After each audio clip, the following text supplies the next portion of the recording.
In this chapter, Dr. Shepard attends a tense dinner at Fernley Park, where Roger Ackroyd, clearly in distress, prepares to reveal a terrible secret about the late Mrs. Ferrars. It was a few minutes before 7:30 when I rang the bell at Fernley Park. Parker, the butler, opened the door with admirable promptitude. As he took my coat, Ackroyd's secretary, Geoffrey Raymond, passed through the hall. Good evening, Doctor. Coming to dine? Or is this a professional call? I explained I was on call for a confinement case, hence the black bag. He nodded and went on his way. Go into the drawing room. The ladies will be down in a minute. I'll tell Mr. Ackroyd you're here. As I turned the handle to the drawing room, I heard a sound from within like the lid of a box being shut down. Sound of a lid closing gently but distinctly. I opened the door and almost collided with Miss Russell, the housekeeper.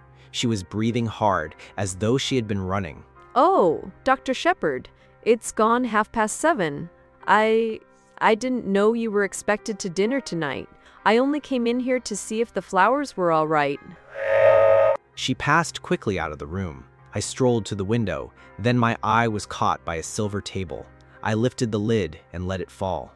It was the exact sound I had heard. Someone had just closed this table lid. I was still bending over it when Flora Ackroyd came in. You haven't congratulated me yet, Dr. Shepard. Haven't you heard? She held out her left hand, showing an exquisitely set single pearl on her third finger. I'm going to marry Ralph, you know. Uncle is very pleased. It keeps me in the family, you see. My dear, I hope you'll be very happy. Just then, Mrs. Ackroyd rustled in. I am sorry to say I detest Mrs. Ackroyd. She is all chains and teeth and bones, a most unpleasant woman. My dear Dr. Shepard, have you heard about Flora's engagement? So suitable. Such a perfect pair. I was wondering, you are such an old friend of dear Roger's, if you could just sound him on the subject of settlements. He is just a little peculiar about money. Thankfully, her eloquence was cut short by the arrival of Major Hector Blunt, the famous big game hunter. A man of few words, he stood squarely by the fireplace, looking as though he saw something interesting happening in Timbuktu. How are you, Shepard? Dinner was not a cheerful affair. Ackroyd was visibly preoccupied and ate next to nothing. Afterwards, he slipped his arm through mine and led me to his study. Once we've had coffee, we shan't be disturbed. I told Raymond to see to it.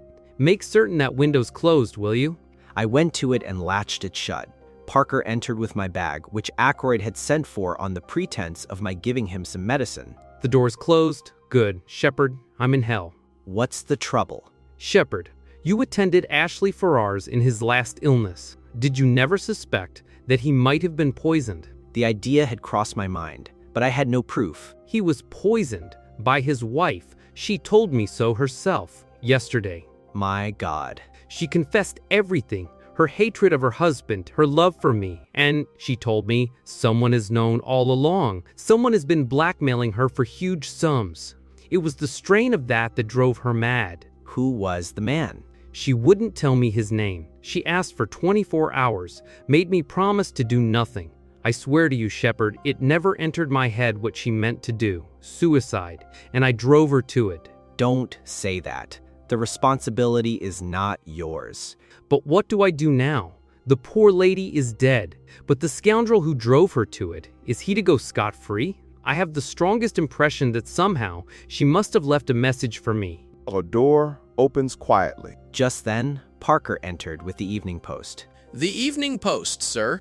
Ackroyd stared like a man turned to stone at a long blue envelope. The others fell from his hand. Whispering. Her writing. She must have posted it last night, just before. He ripped it open, unfolded the thick sheets, and began to read aloud in a low voice. My dear, my very dear Roger, a life calls for a life. I am taking the only road open to me. I leave to you the punishment of the person who has made my life a hell upon earth for the last year. I propose to write it to you now. He paused, his finger on the page. Shepard, forgive me, but I must read this alone. It was meant for my eyes, and my eyes only. No, read it now. At least, read the name of the man. But he was pig-headed. The more I urged him, the more he refused. It was 10 minutes to 9 when I left him, the letter still unread. As I closed the study door, I was startled to see Parker close at hand. He looked embarrassed, as though he might have been listening. Mr. Ackroyd particularly does not want to be disturbed. Quite so, sir. I fancied I heard the bell ring. A palpable untruth. I said nothing.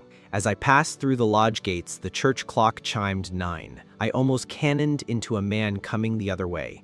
This the way to Fernley Park, mister? I'm a stranger in these parts, you see. His voice was rough, uneducated, but oddly familiar.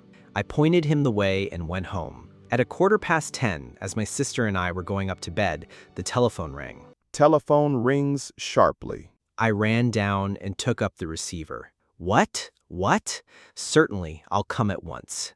Shouting up the stairs, Parker telephoning from Fernley. They've just found Roger Ackroyd murdered.